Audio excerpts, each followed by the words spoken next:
Good morning, everyone. Today we're checking out a brand new video from Popcar Studios, episode 14 of Starseed Psyche, distracting emotions at inopportune moments. That's how you say that word. That's also how that's spelled. Never actually seen it. Anyway, let's hop the hell in. Sorry, I'm kind of dealing with a lot of energy at the moment. I just finished watching the Simon the Digger versus Kyle Reynolds on Death Battle, and I am full on, just full of power and energy. Like an overcharged battery, I'm ready to explode. Previously, on Starseed Psyche, Moving on. Kaio Adachi believes he's finally figured out who the fabled love of his life is and who his greatest rival is. He'd been told that he'd meet and shake hands with these two people 333 days after a near-death experience he had during the first mysterious Q-Serax attack. He ended up shaking hands that day with Phaestriel, the Q-Sidian trying to prove that her people were not behind the Q-Serax, and Toshiko Yamada, a fellow Subaraith soldier and a Starseed like Kaio. Also correct. But he didn't know which of these two people was meant for which role in his life. After an unusual evening of going to visit a Repsoro base, not only did Kaio's closest friend, Chip, learn that Chip himself was a Repsoro disguised as a human who'd had his memories erased, but Kaio got some alone time with Toshiko that helped him believe he'd gotten clarity that she was in fact the love of his life, and Phaestriel was a sort of emotional maturity rival. Just before returning to the Subaraith military compound, Kaio and Toshiko shared an incredible kiss. While this was a very exciting experience for Kaio, he also has to get into a headspace for training with his fellow Slayer Squadron Subaraith soldiers because, after 3 more days of training, they're being sent on a mission to invade a possible Q-Serax base. Kaio, Toshiko, and Chip will all be going into that mission, now knowing that humans may be the ones behind the creation of the Q-Serax. I don't think it's humans alone, but they are definitely playing a part of it. But they don't know how this is possible, if it is true. Let's see how their story progresses in the next chapter of Starseed Psyche. Let's keep moving. Despite having gotten to sleep pretty late and being woken up early to start Slayer Squadron training, I basically flew out of bed. Not only had that kiss with Toshiko been absolutely incredible, but the walk back to the base together was amazing too. I straight up told her that was the best kiss I'd ever had, and she said it was the same for her. It turned out neither of us had really done much. Q-Serax Rex. Q-Sarin Rex. However the hell you're supposed to call that damn thing. Dating. The longest and really only relationship I'd ever had was like 2 months, and I don't even know if I can call it a relationship. Through the whole thing, I'd been too nervous and felt like I would come across too desperate if I asked her to be my girlfriend. Nope, it's a Spino, damn it. Eventually, it just fell apart because I was angry about being insecure, but was just letting that anger out at any little thing she did that bugged me. Toshiko's longest relationship hadn't been much longer. She'd always wanted to date and find someone, but since she'd known she was a Starseed for so long, it was hard for her to relate to any other humans on a really deep level. We even not a Spino. Held hands for most of the walk, until we got within close eyeshot of the base. Before parting ways, we made sure to confirm that we wouldn't get too goo-goo-eyed No, it is, okay. At each other while in training. Good There luck. weren't exactly rules against fellow soldiers dating, but we still figured it was best to keep it quiet. We weren't going to completely hide it, just not flaunt it. Yeah. Or at least be careful when you make it public. Wouldn't. The next morning, the Slayer squad gathered up with our gauntlets outside for warm-up drills before we got into our full gear. Chip and I got there early, so I made sure to pull him aside and ask how he was feeling after all the insanity he'd learned the night before. How you feeling, he said, brother? Had some right funky dreams, but I'm feeling a lot better than I reckon I'd expect after learning everything I did. I'm just glad I got something important to focus on, what with the base invasion coming up. I think that'll help distract me from getting too up in my head about it all. When he said that, a thought came to mind. What would Faye say to help him right now? So I said what felt right. That's great, man. Just don't stuff the feelings down or anything. If you distract yourself too much, they might come back up to bite you later. He nodded appreciatively. There's some right good advice, friendo. I'll keep that in mind. That little interaction made me feel even more confident about Faye being my emotional maturity rival. Wanting to be on her level was driving me to make better decisions. Which, of course, made me even more confident about Toshiko being the love of my life. It's gotta be, man. The night before, I'd only whispered briefly to Chip what had happened on my walk back to base. He asked, "So, you think Ms. Yamada is the one? You think you'll end up telling her about the whole handshake situation?" I mean, I don't know, that could put a lot of pressure on her, right? She's wanted a relationship with someone she can talk openly to about Starseed stuff for a long Possibly. time, but telling someone, hey, I'm pretty sure you're destined to be the love of my life, is a bit much, right? But if I Yeah, it would be a bit much, but you can at least tell about the handshake. And, like, just be like, hey, so I was told about 363 days ago that on one day after midnight, I would shake hands with both a rival and the love of my life. For the last couple weeks, few days, I've been trying to figure out which it is because I shook hands with you and the Theastrial. So I've been tossing the idea back and forth, but because of last night, and I think I have to decide. Theastrial is my emotional maturity rival. Well, not a rival to fight and defeat, but one that actually helps push me to become better than I am. And I believe you may be the love of my life. keep it a Done. secret for too long, then maybe I'll just be like she was when she was dating guys and felt like she couldn't open up enough because she was afraid they wouldn't believe her or understand her about the whole Starseed thing or think she's crazy, and maybe she'll even think that I'm crazy for... Chip put a hand on my shoulder and stopped me mid-ramble. Breathe, man. Didn't mean to make you spiral there, friendo. You two ain't even officially a couple or nothing yet, right? You got time to figure this out. Just be as honest with her as you can be. Odds That are is all she's you having her can own do. sorts of doubts and worries too. If you talk to her about yours, it'll probably make her feel more comfortable to talk about hers. And ultimately, Exactly. that'll just bring y'all closer. I nodded Always and open relaxed. up. Then I smirked and shoved his shoulder. Come on, man, I was being the smart advice-giving one this morning. Plus, I'm thinking you might really want Toshiko to be the love of my life so you can have your own shot at Faye. He took a slight step back. So I can't... Oh, where are you even? I would never. I nodded tauntingly. Oh yeah, you think I didn't see the eyes you were giving her? Doing my best southern accent, I said. Oh, Miss Fayastriel, y'all is so purty in the moonlight. He shook his head. Is that how you think I sound? That is one right fake sounding southern accent. I laughed. It's a I mean, struggle, yours okay? is technically fit. I paused mid-sentence and bit my tongue, feeling bad immediately. But Chip just laughed. Oh, don't look at me like that. It's fine. Yeah, you're technically right. I don't even know what my original Rep Sorrow voice was like before. But still, my accent is leagues better than what you just tried to pull off. Now don't say good morning to Yeah. your beautiful gal, would you? He grabbed me and spun me around to see Toshiko marching towards the still gathering squad.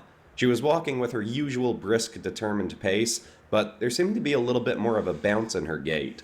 Her usual straight-faced expression was bounce in also the ever so step, slightly yep. curved up into a smile. It was subtle, but became less so when she looked over at me. My smile definitely got way wider than it should have. I was about to walk over to her, but second-guessed myself, not wanting to make it too obvious to the others that something was up between us. I saw her feet Yeah, shift not to come yet. towards me, but then turn again, back to the main group. Then she slowed down, as if deciding what to do. It still felt so weird getting to see glimpses of her not in her stoic, ever-confident military demeanor. Don't get me wrong, I loved how confident and cool she was, but it It's was all to be also completely stone-faced. adorable whenever the other side slipped through. I decided to suck it up and just walk towards her. Her face lit up as soon as I did, but she looked around and relaxed it back to a more serious expression. I sidled up next to her, trying to conceal a smile and facing the same direction as her, where Captain Hekima was soon to start leading the group. Right. Yamada, how did you sleep? She remained facing forwards as well. I had a difficult time getting to sleep. For some reason, I was quite excitable when I went to bed. I had to hold back a giddy laugh as she said that. I replied, Interesting. I was too, but forced myself to fall asleep quickly because I was very eager to wake up and see, the squad. Through my peripheral The vision, I saw her squad? nod. The whole squad? Well, maybe one person in particular. Hekima finally stepped in front of the group. Alright, Slayer Squadron, the Chief of Staff has confirmed our mission is a go for the Q-Serac base invasion, now dubbed Operation Fukushu, as we'll be getting vengeance Fukushu? for all our comrades who fell in the last attack. Huh. The next 3 days before the operation, we are going to run together, train together, and work together so that we can lead this mission as a unified Hold front. on. The next 3 days before the operation, we are going to run together, train together, and work together so that we can lead this mission. Sorry if that seemed a little weird to anyone. What I tried to do was to go on to Google Translate and see if Fukushu translates to anything. It only translated to counter signature. As a unified front. I don't care how much you like each other, but you all have to respect each other and work together. There's no room for one-upsmanship this time. He looked at Quinn, then me, then Yoichi Roku. I didn't like being lumped in with him, but I got why Hekima had looked at Quinn and me. He knew Yeah, it's about our fine. little competition during the last attack. Now, gauntlets on, but blades turned off for our warm-ups. You've got 30 seconds, then we're running. I slipped on both my gauntlets. I could see Roku giving me the stink eye from the side as I slipped my second one on, but I didn't care. I was flying too high from You're the even only just one. that little bit of banter with Toshiko. Even just being in her presence was intoxicating. Which became a bit of a problem. Oh, wait, what if when he activates the gauntlets, because of how he's actually feeling, he can start powering both of them up even higher? Well, because remember, the only reason why he was able to get 2 of them is because when he put 1 on, it powered up to the maximum of 100. So they gave him a second one, which puts them both at 77.7%. Once I got my Super Wraith gauntlets turned on. Turning them on kind of, well, had a similar effect on me. With the gauntlets doing their thing and amplifying my emotions, I suddenly felt an overwhelming urge to turn and grab Toshiko and kiss her as passionately as I had done before. I resisted, but doing so made me start buzzing like crazy. I had to tense my whole body to keep control of myself. I was almost too embarrassed to look at her, but turned ever so slightly and noticed that, with her gauntlet on, her face was going beet red and she was trembling too. She glanced up at me. Her eyes meeting mine made it so much worse, and she looked down at my chest and said, "Don't take this the wrong way, but I think we need to run separately." I vigorously nodded. Very well. Yep, agreed. I darted over to Chip and got on his opposite side from Toshiko, using him like a wall to not look at her. He glanced me up and down. He is built like a wall? Dude's massive. What the heck is wrong with you? What just happened? I shook my hands and feet and whole body, trying to let the feeling Gauntlets. go. Well, Gauntlets. Have you ever been in the mood while wearing your gauntlet? He looked over at Toshiko and noticed she was flustered and trying to shake it off too. He covered his mouth with his hand, doing his best to conceal his laughter as he started cracking up. We started the run and Chip was still wheezing out laughter for the first minute of it. He finally stopped and just ran for a moment. I still kept picturing myself bolting over to Toshiko, grabbing her and carrying her off into the woods. I had to keep trying to ignore those thoughts, but they just kept coming. Oh man, it's just, I hear wedding bells! My heart was pounding way too hard for how early in the run we were. I hoped Chip was about to distract me as he leaned towards me to whisper something. You know something I really appreciate about our training outfits? How nice and tight they hug around some folks' glutes. Without having the self-control to stop myself, I instinctively looked over at Toshiko, who was running. Chip, no! Oh, but hey, he wouldn't be a bro if he didn't tease his bro. A little ways ahead in the group. I stared right at her backside, which looked painfully phenomenal. I looked away as fast as I could, then looked back, then looked away again, and basically just closed my eyes as I kept running and aggressively whispered, "I'm gonna kill you, Chip, then I'm gonna chop you up into little pieces and bury you so deep even the Repsoros won't be able to find you." He started cracking up again. It was even enough to make me start laughing. Chip kept getting a good laugh by making more I'm smiling so hard, and it hurts. for little references like that. If my life were an anime, there would have been blood shooting out my nose that entire run. But partway through, I just started taking it as a challenge to stay as focused on the run as I could. I wasn't super successful at that, but at least Hekima had made it an intense run for the squad. Through the other warm-up drills, I managed to get in line ahead of Toshiko, so I wasn't tempted to stare at her and make things worse. Approaching the end of the workout, I was sweaty enough that my shirt was sticking to me. I glanced behind me after our last set of burpees to see Toshiko staring at my back, and biting her lip so intensely I thought it was gonna split. I almost started cracking up myself after seeing that, but seeing someone as stunning as her look at me that way just made it even worse for me, too. After the warm-up drills, we were instructed to go put on the rest of our Super Wraith armor. As we did, Toshiko walked up next to me. She whispered, "I hope I'm not just embarrassing myself by saying this, but please tell me that was as hard for you as it was for me." Oh, yeah. I nodded. Yup, really hard. Thankfully, I was red from the exercise because saying that made my face go even redder. She looked away from me as she said, "I guess Suberites never have to deal with this because they don't have feelings like this. Oh, How I was are gonna we say going to genitals, handle this but if it yeah. happens every time we put on our gauntlets?" "You really think it's going to happen every time?" I asked. For a while. She turned and looked at my chest, then shoulders, then up at my lips, then immediately turned away. I anticipate it being a recurring problem for me, yes. That was one of the best compliments I'd ever gotten. Of course, then I made the mistake of looking down at her hair and sweat-soaked shirt forming tightly around her. Anyway, I nodded. Yeah, definitely gonna be Dude has to punch himself in the face to focus. a recurring problem for me too.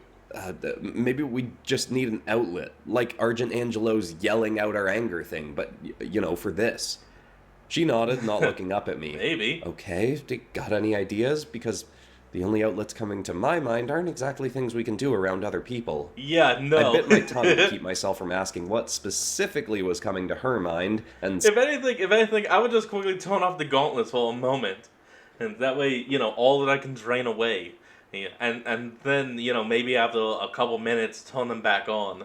Like, slowly adjust yourself. said I'd just try to think of something as we stepped away from each Ice other baths? to go get the rest of our gear. Oh on. no, that won't do My any mind good. started wandering to when Toshiko and I could get a moment alone together, which of course started spiraling into thoughts that were making the situation much worse. Thankfully, Roku unknowingly rescued me from my thoughts. He was gearing up right next to me and said, "We may not be allowed to do any overt competing, Adachi, but I'm still gonna take down twice as many Q-Seracs as you despite having half the gauntlets you've got." Yeah, sure. Normally okay, I'd just whatever. ignore him, but I was desperate for a distraction. "Oh yeah? How many do you think you're gonna take down?" He was clearly weirded out by my question, but rolled with it anyway. "I got 30 on the last mission, and I'm gonna take out 50 this time. Good luck keeping up Not with bad. that." "What if I take down 100? What then?" I genuinely didn't care about what we were talking about, but just wanted to keep him talking. Yeah. "Yeah, right, This you is a can good carve up outlet. that many, but if you do, I'll just have to— Hey! Hekima interrupted us. "Adachi, Roku, what did I So- say about competing? United front, remember?" I nodded. Right, so. Yes, so. Captain. Sorry, Captain." Roku apologized too and shut his mouth after that. That interaction did get me thinking about why I cared so little about competing with Roku. What made the idea of Faye being my rival feel so much more real? At first, I thought it was because I cared more about becoming as emotionally mature as Faye, but I did also care about becoming a better Super Wraith soldier. Plus, I was happy to compete with Quinn over Super Wraith stuff. I figured it might just be because I actually respected Quinn.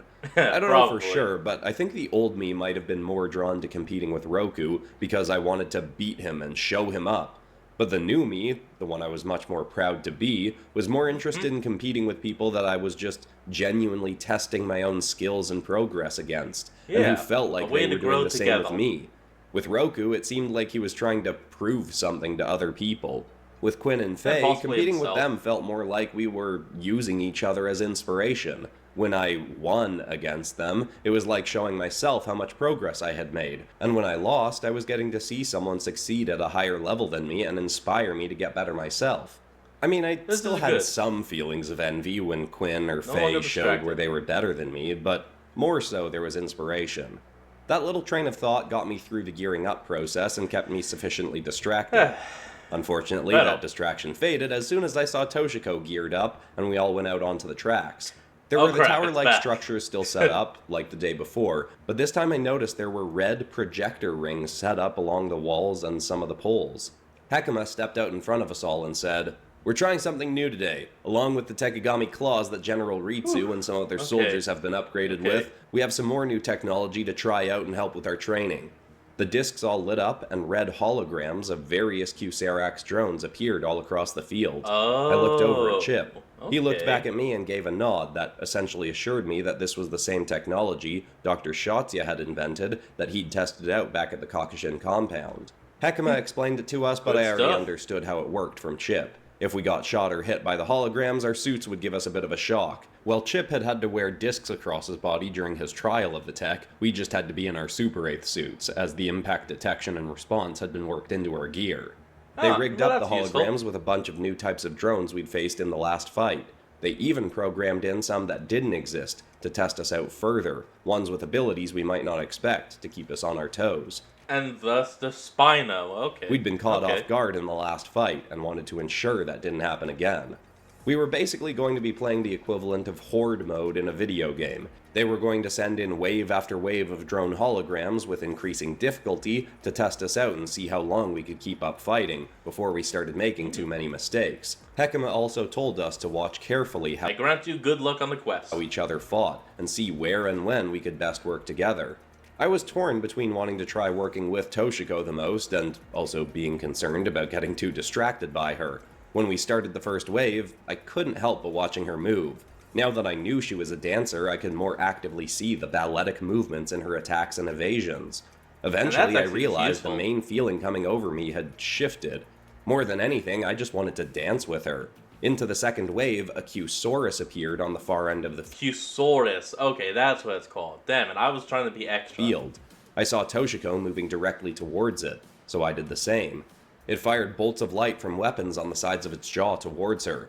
She dove, weaved, and twirled around all the blows before running up the side of the wall nearest the creature, then leaping over its head, with her Subwraith blades following behind her. It raised its head up to bite, but she slashed her blades just below her in an attempt to slash its neck before it reached her. Unfortunately, it ducked its head under her blades. She passed over its head, but it was about to snap at her from behind.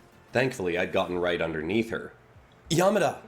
I left one of my blades near the ground and leapt straight up with an open palm extended. She reached out her hand, I grabbed her, and my momentum pulled us both up out of the Q-Saurus's bite. Good. Even if it was just our hands touching through our armor, it felt so good to get a hold of her. Both of our dance instincts kicked in. We bent one leg and pointed the other straight back with toes extended, leaning into our spin as our bodies pinwheeled around our grip. It genuinely felt like I just jumped into a high-stakes dance routine with her. Our eyes briefly locked onto each other, and I could tell she was feeling the exact same way. It was exhilarating. As our spin slowed, Yamada called her blades up to follow her. She was just above my head as our upward momentum stopped. She smiled and said, "Send me in." I thrust my body to the side and hurled her straight down towards the hologram's back. It started to sidestep her, but I flicked my blade from the ground up into its path, so it couldn't get out of the way.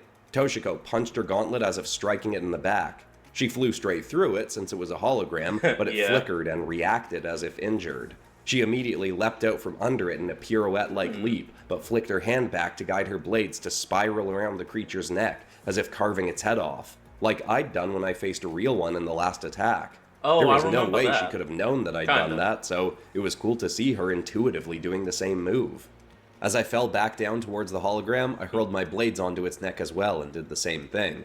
I actually felt a little resistance as my blades carved into the hologram. They must have added some kind of programming to our suits to make it feel like there was real friction when our blades made contact with the intangible creatures. Now that actually would make a lot of sense, considering that both the hologram and the blades themselves are both light-based constructs. I landed on the ground as gracefully as I could. By the time I sprang back up, ready for action, the Q-Saurus blipped out of existence. Toshiko leapt towards her blades, let them settle back onto her arm, then walked past me and quietly said, "Dance is a great way to express emotions and let out various kinds of pent-up feelings, huh, Dachi?" There you go, that's what you could do. You could dance together, instead of the screaming about wanting to censor. I smiled. It certainly is. I followed her, bounding back into battle with more of the smaller drones. We leapt and weaved around each other as if reading each other's minds. Our blades moved so seamlessly between us, it was as if we always knew where each other's was going. As the waves went on, we made sure to briefly work alongside other soldiers too, but kept coming back to each other. What had started as a hindrance, us desperate to get a hold of each other, had turned into fuel that kept us going and going long after other soldiers started growing exhausted. It was as if we were expressing our lust for one another through the movements of our bodies as we fought. On Wave 16, Toshiko and I were the only ones who were still moving at full energy, and people were starting to take notice. Hekima even acknowledged it. "Yamada, Adachi, I don't know how you two got so in sync, but lean into it. You're on fire, and we'll need that energy on Operation Fukushu." We used his approval to further fuel our team up. By round 18, we were faced with a... Okay, so I just turned on closed captioning for a moment to actually see how it was spelled. I misspelled it. Got a different word. It turns out this spelling of Fukushu, that spelling, is actually translated to assistant. So it's Operation Assistant. Creature that I was pretty sure didn't actually exist. It was a bit like a Spinosaurus version of a Cusaurus, but even bigger. Whoever cooked up that hologram design seemed like they'd had fun doing it. Yamada and I met on the ground near it. I let my blades fall to my side and grabbed Yamada around the waist. I was just about to hurl her above the creature when Roku shot in out of nowhere. He tried to kick his leg blade across the creature's back, but it sidestepped him. He landed against the wall and bounded right back off it, moving above the hologram. Suddenly, 6 holes opened along its back, 3 on each side of its sail. From within shot 6 hologram rockets that soared towards Roku. He spun around midair and kicked his blade forward. It slashed through 4 of them. The 5th got close, but he evaded it. The last one struck him right in the back, and his whole body tensed up from the shock his suit gave him. I sighed. Damn it, man. He needs a hand. Yamada nodded, and I spun her around, then hurled her into Roku's path as he fell. She called to him to warn that she was coming, then caught him, landing a short distance behind the enhanced Cusaurus. I thought he'd grumble about being caught, but as Toshiko set him down, he gave her a look. I guess you could call it the Q-Spino. Look that almost seemed like an attempt to be seductive. Thanks for the catch, Toshiko. She very simply replied, Whatever. Uh-huh, watch out. Before he could say anything else, the hologram's tail swiped at them. Yamada gracefully backflipped over it. Roku less gracefully dove into the mud under it, but still managed to evade. I bounded over to the spot where Yamada was about to land and put my hands together under her. She saw my hands and immediately understood. She put her feet together, spun over, and landed both right in my palms. I lowered her, then flung her straight up. In the same motion, I sent my blades in behind her. The Cusaurus unleashed another barrage of rockets, but I guided my blades to slash through them. Give it up, man. Yamada was about to swing her blades at the creature's legs, but then we both noticed its jaws lunging right towards me. I was about to leap back, but then saw Roku darting behind me. I don't know if he was doing it on purpose, but he got right in my way and I had to stop before leaping and try to redirect. At that point I hesitated on evading and decided to try blocking. Yamada sent her blades for the creature's head. I tried calling one of my blades back to my arm, but wasn't sure it'd reach me on time. Its teeth got close, and despite having no blade, I swung my fist, hoping to at least diminish the blow it was about to land on me. And that was when something very strange happened. While my blade was too far away, Toshiko's triple split blade rapidly sped up, moving faster than I'd ever seen a blade move before. It combined together back into one, and clamped on to my own gauntlet.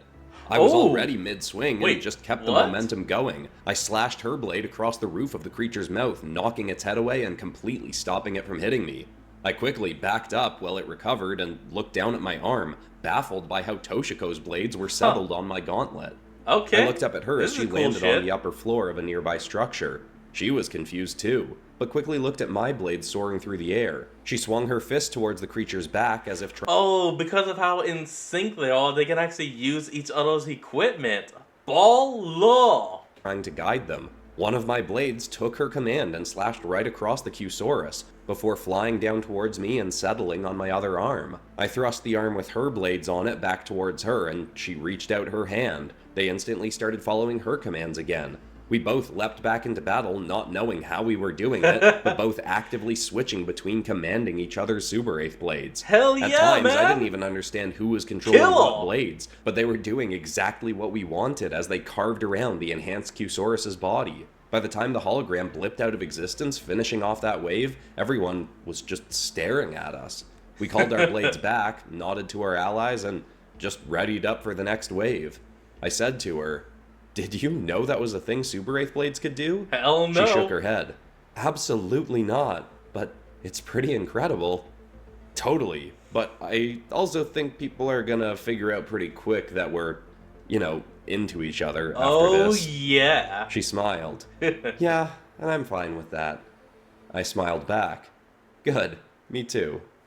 We ended up going for another 3 rounds before breaking for a meal. In that time, the rest of the squad had a million questions for us about how we'd done that. We talked about how it probably helped a lot that we both studied dance, something I never would have been willing to talk openly about when I was younger. People had already gotten glimpses of my dance moves at our training graduation party, but it felt good being comfortable enough to say I'd studied things like ballet in a group like that. Plus, with how much it helped us, nobody had anything judgmental to say about it. Not even Roku. Quinn jumped in and said that she wanted to try blade swapping with either me or Toshiko too, since she had built up some pretty sweet dance moves herself through her parkour skills and practicing with me. After eating... the only way I could see that actually working out is the first let's take two people, have them summon the blades, summon the blades, pop them off, and then just see if that person can command it, and, like if they can get anything, like even just to have it move up a foot. We went back out for another set of waves, and Toshiko and I got more and more in sync. Nobody else managed to get as in sync as we did, but Hekima said that he wanted us all to try and get that effective at working together. I considered trying to mess with the potential Cusidian telekinesis I might have unlocked the day before, but had no idea how to go about that. And I knew it wasn't exactly a move Toshiko could intuitively predict and work. Yeah, no, in that case, you would first have to figure out how to actually use power yourself. So I tested just by trying to lift an empty soda can. Thankfully, we didn't need any extra upgrades. Being able to command each other's Super Wraith blades was a huge leg up in battle. Damn right. After training was finished, we all took off our gear and met up for a debriefing. We watched footage from our training that day and all got notes on how to do better. Even Toshiko and I saw some things that we could do to improve, but most of the things said about us were praising our near-seamless teamwork. When the meeting was over and we were all allowed to go off for dinner, Toshiko and I were eager to bolt off and have some alone time together. Don't get me wrong, our dance battle moves had been a great way to release some of the energy building up, but now that we had some free time, we were both thinking the exact same thing. We both leapt out of our seats to run off, but then General Ritsu stepped between Toshiko and the exit. Oh no. Toshiko, I need to have a word with you. I almost instinctively yelled no, but managed to keep my mouth shut. Still, it was almost as if I had said something because General Ritsu gave me a sort of irritated look. She could probably tell something was up between Toshiko and me, but she wasn't seriously going to do the whole disapproving mother thing, was she? Her relationship with Toshiko had enough tension as it was. Toshiko hesitated, but then nodded. She marched off behind her mother and briefly glanced back at me. It was a quick look, but I figured it essentially meant, I'll make this as quick as I can. I really, really hoped she would. I showered, then went to dinner and ate with most of the squad. I started by eating slowly, hoping Toshiko would be joining us, but after 20 minutes, it seemed like she wasn't coming. I distracted myself by chatting with people, then headed back to my bunk, hoping to catch her in the halls somewhere. No luck. I was starting to think I wasn't even going to get to see her again that night. I sat down and grabbed my phone from the small metal bedside table. On it was a single notification that had come in 7 minutes ago. Meet me at our screaming place. It was from Toshiko. Oh yeah! I basically sprinted out of the building, only slowing down to keep myself from getting sweaty all over again. As I got close to where we'd both let out our anger the other day, I saw a figure standing and waiting. When she saw me coming, she nodded her head towards the woods and darted towards it. I adjusted my run and followed after her. We got about 20 feet into the tree line before she stopped, and I managed to catch up. Trying to hide my panting, I said, "Hey, hi, what did your mom have to say?" Toshiko half smirked and half gritted her teeth. "Many frustrating things, but mainly, she said, not to do this." She leapt at me and I instinctively caught her by her legs as she wrapped them around me and shoved her lips aggressively against mine. I pressed her against a tree and, well, I'm gonna keep the details about what came next between me and Toshiko, but needless to say, her mother would not have approved. Oh, probably not, but oh yeah! You got it, man!